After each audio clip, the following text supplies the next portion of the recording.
Hey guys, I'm back for another Q&A Friday after the new year. I hope you guys have had a great week and your new years are off to a good start and you've had some time to kind of sit back and think about what you want to stop doing that you did in 2015 and then maybe some things that you want to start doing in 2016. So I hope you've had some time to do that. I know that with school not beginning until the 20th, I've been working, doing nursing in a nutshell, but I've also had a little bit more free time to kind of sit down and think about that stuff. So I hope you have too. Also, I just want to say a huge thank you to everyone's responses to the post on Wednesday. I knew going up it was going to be a little bit controversial, but I will say that whenever I write and get positive feedback and even negative feedback, every response was super graceful and I think totally open to opening up the conversation and discussing and my hope is that I continue to just bring light to what true health is, to talk about kind of health through all angles, and that's going to include eating freely, both mentally, emotionally, and just continue to change the way we think about health and food, and even cleaning up our eating, and even, freeing ourselves from a lot of food rules, kind of approaching everything from all angles. So I totally appreciate just the feedback. I'm planning to do a post next week and to maybe do a weekly post with something intertwined into mindfulness, health, wellness, our diet obsessed culture, something like that I hope continues to refresh you guys. So know that my intentions are always the same. I'll continue to be the same blogger. And so I'm always welcome to all your feedback and happy to answer questions and explain things further. And I hope that you know that I'm coming from a place of just vulnerability and authenticity, and I hope that that always remains that way. So all that to say, you guys are the best, and I really appreciate it. So with that said, I thought that we would talk a little bit about intermittent fasting today, because I think it's something that I hear a lot about, and I get a lot of questions about, and then to kind of tie into that, to start to talk about meal timing. When do we eat? All these kind of questions that come up, because I have so many women and clients that eat according to a timeline instead of according to their hunger.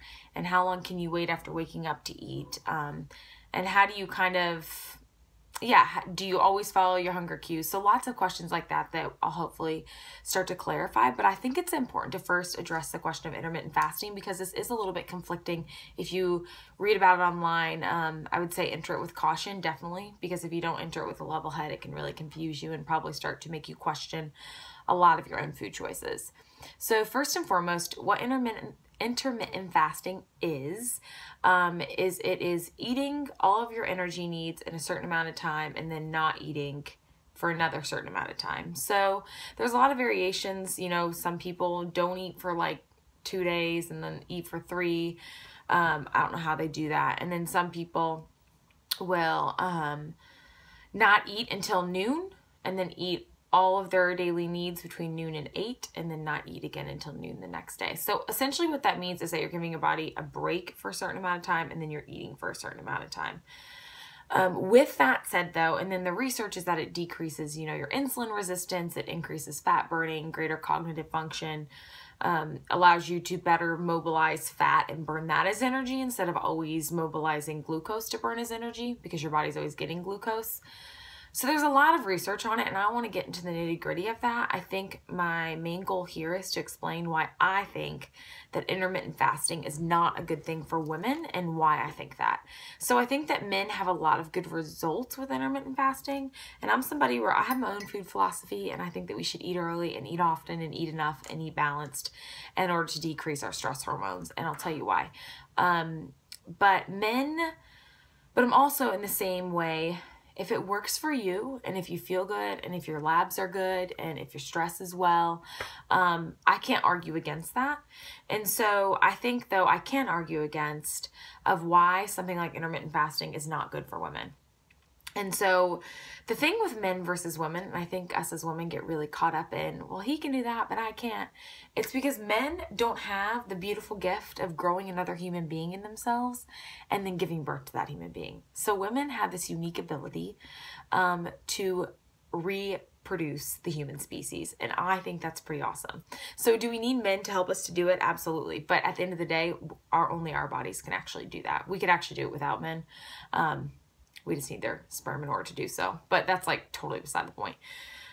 So with that to say, women actually are able to grow human beings. So that makes us entirely separate from men, right? We have to have our bodies in a safe environment to be able to grow human beings, and we have to take care of it so a human being can actually continue to grow and thrive up until our bodies are ready to give birth. And so with that said, women, we're not supposed to have the same metabolic processes as men, and we never probably will. So men don't need body fat like women do to maintain their menstrual cycles. Men don't need to be so sensitive. Men's hormones aren't as sensitive to changes in the environment as women's are. So let's talk about that a little, and why any environmental change can kind of throw off a woman's menstrual cycle, and why that's bad for metabolism and everything else. So this is why intermittent fasting is not good for women. And so we have basically this pathway in our bodies, and I don't want to get too sciencey on you, but to keep it as simple as possible, we have this pathway in our bodies called the hypothalamic pituitary gonadal axis. And I'm going to simplify that really, really quickly. So we have a hormone called gonadotropin releasing hormone that the hypothalamus releases. So your hypothalamus is kind of the first stage of this game. So picture your hypothalamus in your brain. You have your gonadotropin releasing hormone that gets released in the hypothalamus. That signals your pituitary to actually release LH and FSH. So pituitary gland releases your luteinizing hormone and your follicle stimulating hormone, which I'm sure you guys have heard from maybe your OBGYN or read about it online. They're two really important female hormones in your menstrual cycle. And then those luteinizing hormones and follicle stimulating hormone actually act on your ovaries to then produce progesterone and estrogen, which makes your menstrual cycle. So we have this axis, right? This cascade of hormonal release that happens. And the thing with women in that axis is that it's on a very sensitive time clock. And so it's one, on a schedule, right? It stays in routine. It's very schedulized. And it's also very, very sensitive to any sort of environmental change. And so that's why our period comes every 28 days. That's why we ovulate in a certain window of time. That's why all of this happens very timely and systematically. And any environmental change can throw that off. And that includes fasting. So if there's too much stress in our environment, if we're not getting enough carbohydrates, if we're not getting enough vitamins and minerals, if we're not sleeping enough, if we're exercising too much, all of these things can affect our menstrual cycle. And so intermittent fasting is another one of those things, right? Your body wakes up in the morning, it's been fasting all night, and so your glucose is down, definitely, but your glycogen stores are also starting to be depleted. And so when you wake up in the morning, your body's like ready for some energy. It wants some sort of energy to come in. And so when you don't feed it for those, 4, 5, 6 hours until noon, your body's now releasing cortisol, which is a stress hormone, because it perceives now it's in a threatening situation.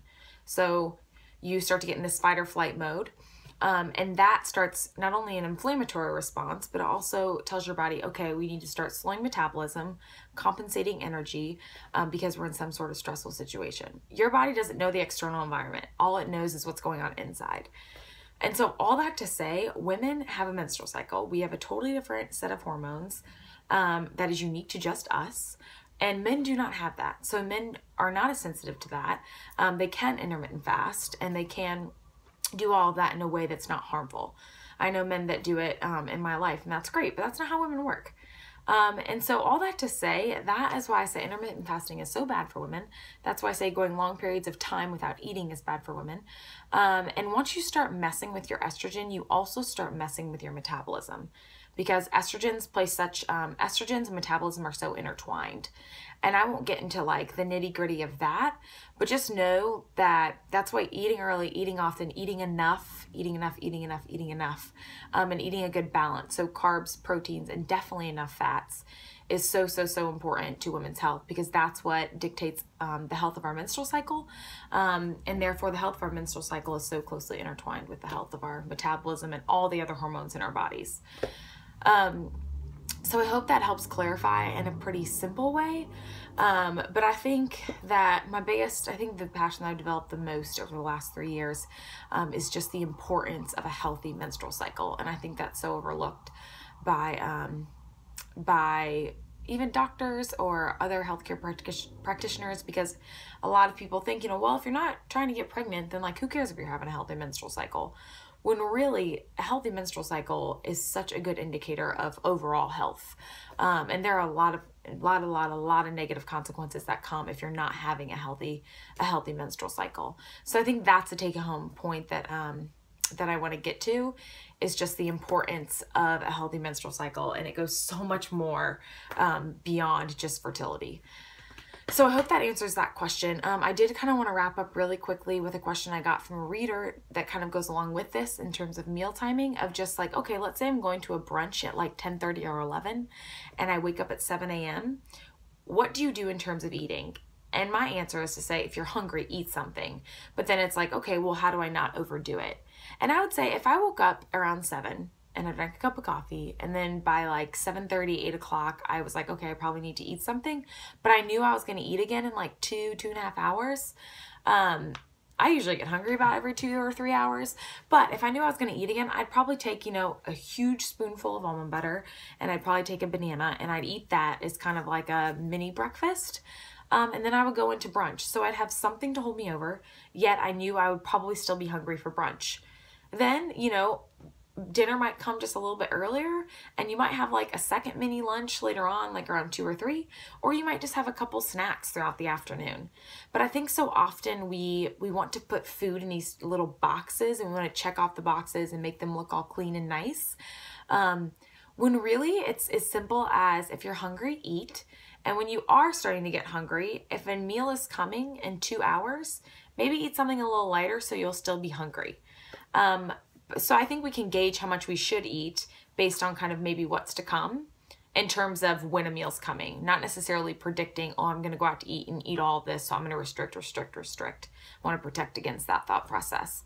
But yeah, I think just like eating a lighter breakfast, going to brunch, and then maybe you have like another late lunch, or you just have a couple of snacks to carry you through to dinner, depending on how active you are and how hungry you are. So I think we overcomplicate it way too much, and we fear a lot of things that haven't even happened yet. So just going with how you're feeling, as vague as that sounds. So I hope that helps clarify a little bit. But most importantly, eating early, eating often, eating enough, eating balanced. Our menstrual cycles are really important. Alrighty, I hope you guys have an awesome weekend. It's getting really cold in New York, but I hope you get to relax. I hope you get to have some downtime, but then you have some fun things planned, or just some quiet, restful things planned. It's going to be way more restful on my end this weekend, so that will be great. All right, bye guys.